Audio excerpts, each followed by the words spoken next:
Oi, pessoal, boa tarde. Hoje eu vou iniciar o nosso sexto vídeo, né, da nossa sexta aula, a última semana da disciplina.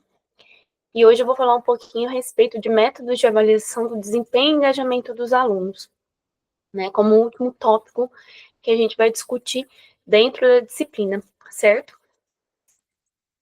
Bem, pessoal, vamos falar um pouquinho dentro da introdução, né, o que significa isso, né, essa parte desses métodos, né, de avaliação, esses métodos que levam ao engajamento do aluno, né, dos indivíduos dentro do processo de ensino-aprendizado. Então, o que a gente tem que entender? Que toda atividade recreativa, ela também tem que passar por um processo de avaliação, né, e isso exige abordagens que sejam sensíveis, participativas e contextualizadas.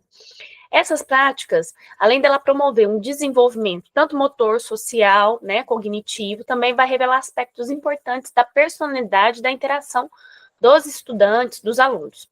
Então, por isso que a gente tem que entender que os métodos de avaliação, ele tem critérios a serem contemplados de maneira formativa, né, considerando também outros aspectos, né, além dos formativos, observacionais e reflexivos, né, tudo isso sempre muito bem alinhado com os objetivos pedagógicos, certo? E aí, nós temos vários tipos de avaliação. Então, uma delas é a avaliação diagnóstica nas atividades recreativas, que tem como objetivo aqui investigar os conhecimentos prévios, habilidades motoras, sociais, interesses dos alunos antes da aplicação das atividades. E aí, na aplicação prática, o que a gente pode ter aqui como avaliação diagnóstica? Dinâmicas iniciais de integração em jogos livres, observação e interações espontâneas, questionários orais ou escritos sobre experiências recreativas. E a importância desse tipo de avaliação. Ela permite que o educador possa planejar atividades adequadas dentro do perfil do grupo, né, sempre respeitando, é claro, a diversidade de ritmo e de habilidades, ok? Nós temos também outra avaliação, que é a avaliação formativa processual. E aí, dentro da avaliação formativa processual, nós temos ela ali como um objetivo dela de acompanhar o desenvolvimento da competência motora, cognitiva e socioafetiva durante as atividades recreativas, certo? Que estratégias podem ser utilizadas para fazer uma avaliação formativa e processual? Registros de observação, então, por exemplo, diários de campo ou fichas avaliativas, onde você vai relatando durante o período ali de observação todas as habilidades que a criança desenvolveu, todas as habilidades e competências motoras, cognitivas e socioafetivas. Nós temos as rodas de conversas reflexivas após a atividade, para fazer uma forma de avaliação conjunta. A autoavaliação com carinhas, cores ou fichas visuais, e temos a avaliação entre pares com mediação do educador. Quais são as vantagens desse tipo de avaliação? Incentivo ao protagonismo, né, e a consciência corporal, e a valorização do esforço, da criatividade e da colaboração. Bem, nós temos também as avaliações somativas em contextos lúdicos. Qual é o objetivo desse tipo de avaliação? Identificar os resultados e conquistas que foram obtidas ao final de um ciclo de atividades recreativas. Bem, quais são os instrumentos possíveis que a gente pode fazer uso para fazer esse tipo de avaliação somativa? A apresentação de jogos inventados pelos alunos, relatórios reflexivos, individuais ou em grupo, mostras culturais e recreativas e projetos interdisciplinares com componentes lúdicos. Só que esse tipo de avaliação somativa a gente tem que ter um certo cuidado, porque ela tem que sempre manter o caráter positivo dela e inclusivo das práticas recreativas, sem gerar nesse contexto uma competição nociva que prejudique, né, o objetivo da avaliação, né? Então tem que tomar muito cuidado nesse sentido para que não prejudique o caráter dessa avaliação.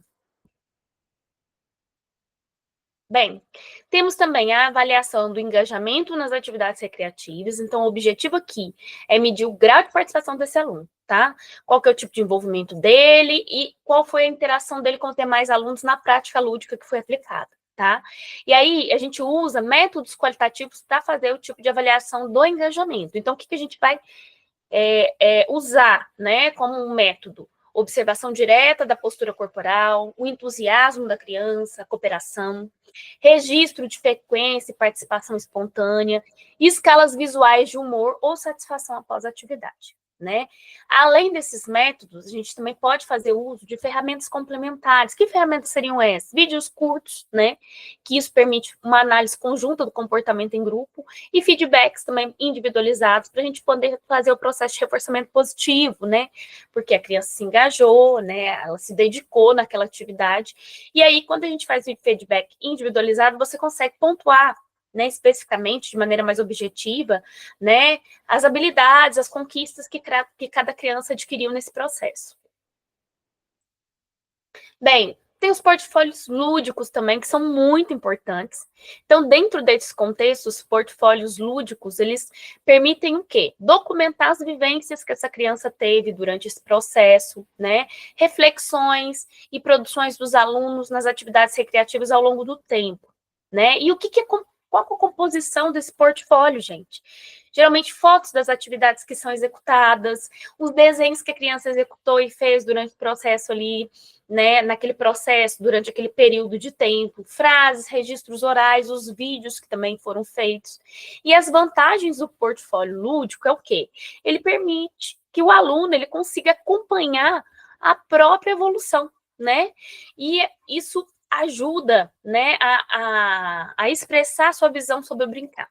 Hernandes, por exemplo, ele reforça o valor dos registros autorais como uma forma de valorização da trajetória do aluno no processo educativo. Então, o portfólio lúdico é uma experiência muito bacana, né, que a gente faz principalmente lá na educação infantil.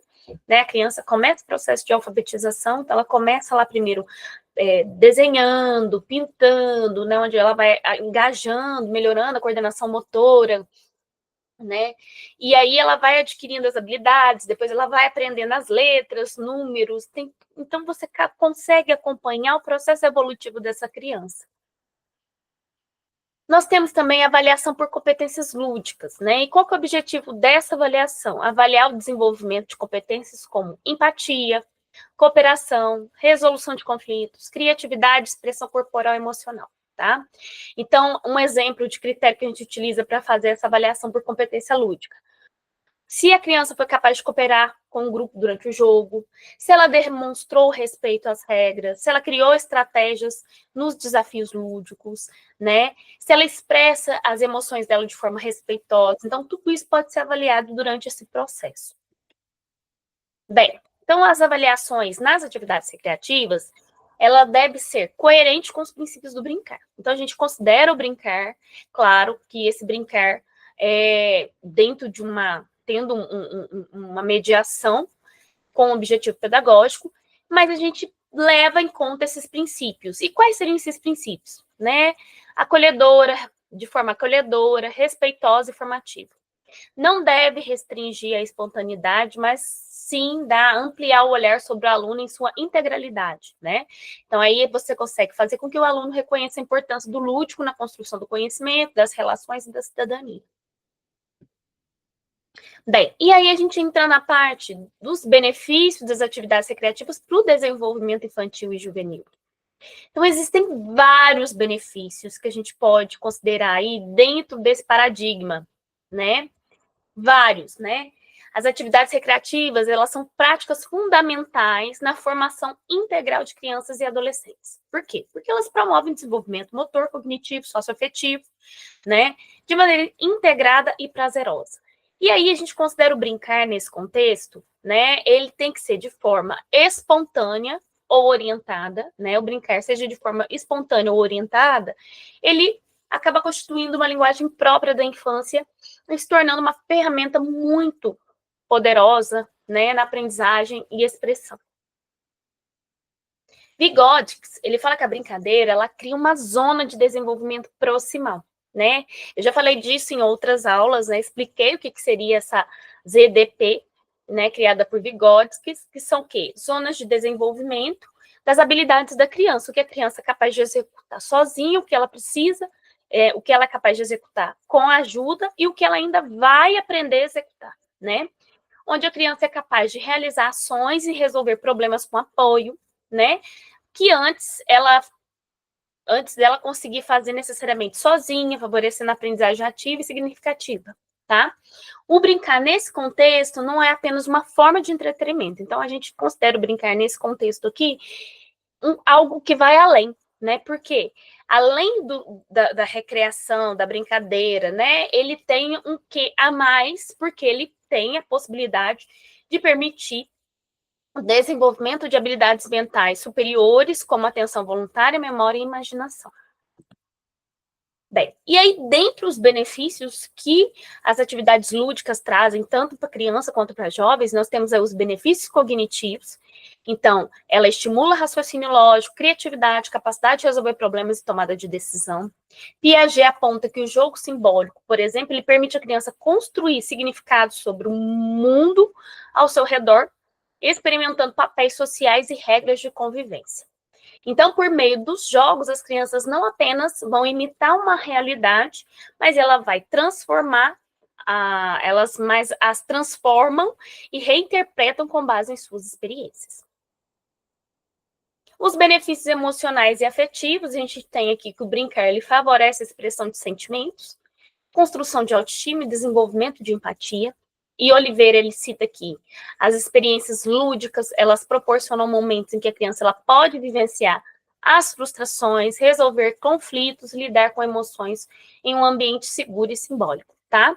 E isso contribui muito para a formação dela enquanto sujeito, de maneira mais emocional, equilibrada emocionalmente. Os benefícios sociais, então, a partir de jogos em grupos, por exemplo, a criança consegue aprender a lidar com regras, né, exercitar a cooperação, respeitar as diferenças e desenvolver a ação de justiça. E aí, Kishimoto, nesse cenário, destaca que a brincadeira em grupo ela é essencial para a socialização. Por que isso é importante? Né? A criança ela aprende brincando sozinha. Depois, ela vai se inserindo em grupos. Né?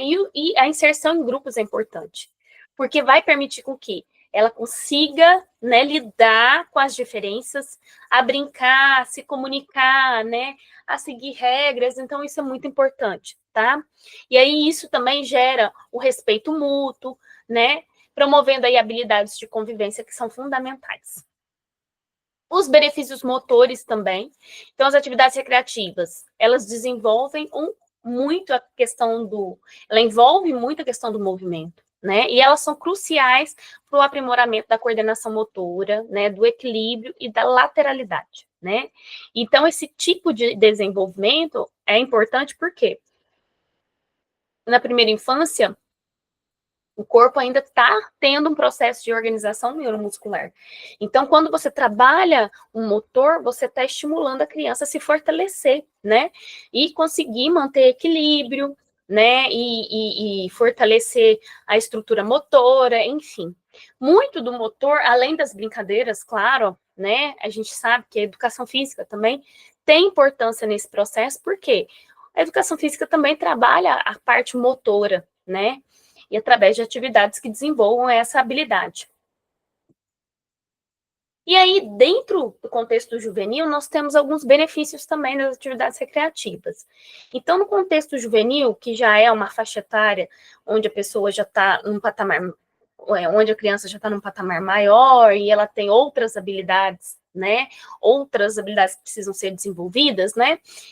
A recreação, ela também tem papel significativo, então a adolescência também é marcada por transformações físicas, cognitivas e sociais.